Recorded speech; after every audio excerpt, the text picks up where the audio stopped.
আচ্ছা, এই যে সাবান পানির ভিতরে যে ফেনাটা ব্যবহার করে লিকটা টেস্ট করতে হবে। আপনার এই লিক গুলা টেস্ট করতে পারেন, কারণ এখানে হাই প্রেসার। হ্যাঁ, এইখানে আপনার ক্যাপিলারি মাথায় সূক্ষ্ম লিক থাকতে পারে, এটা নিয়ে ঘাবড়ানোর কিছু নাই, সূক্ষ্ম লিক থাকতে পারে। তা আমি যদি লিকটা টেস্ট করি আমি নিশ্চিন্ত হলাম।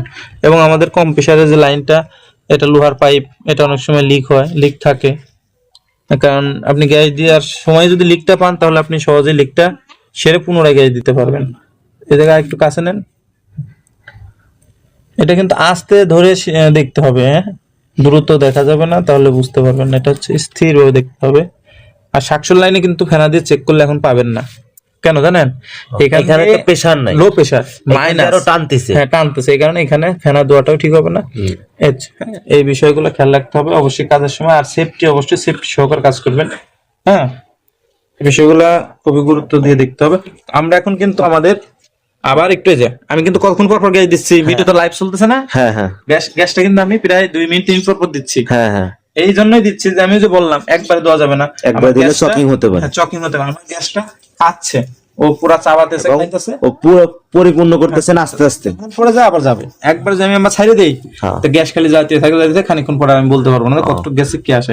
এরকম হতে পারে যে দুই একটা সমস্যা নাও হইতে পারে, কিন্তু অনেকগুলো আবার চকিং হয়ে যেতে পারে। না, এটা হবেই না, হবেই, এটা আপনাকে কেউ বলতে পারবে না। আমি যে আমার ছাইড়ে থুই দিছি, যতটুকু লাগে নিচ্ছে আমি পরে অফ করছি, এরকম যদি কেউ করে থাকে তার চকিং করছে। চকিং না করলে গ্যাস বেশি হয়ে গেছে, 5 দিন পরে যা দেখবো যে কম প্রেসার শেষ, এই লাইনের আইস জমে গেছে, বিভিন্ন ফ্যাসিলিটি। এর জন্য এটা নিয়ম কারণ আছে, একটা কাজ করতে গেলে। মানে আপনারা বুঝতে পারলেন কি, যে আসলে গ্যাস দেওয়াটা খুবই গুরুত্বপূর্ণ এবং নিয়মের মধ্যে থেকে ধীরে ধীরে দিতে হবে।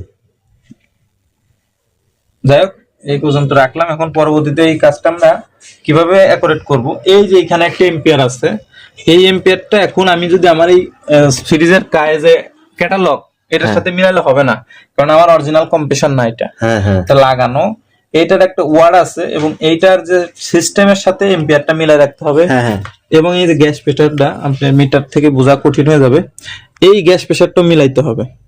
হ্যাঁ, এখানে -1 রাখতে হয়, কিন্তু আমাদের বর্তমান যে গ্যাস -1 রাখা যায় না, সমানই রাখতে হয়।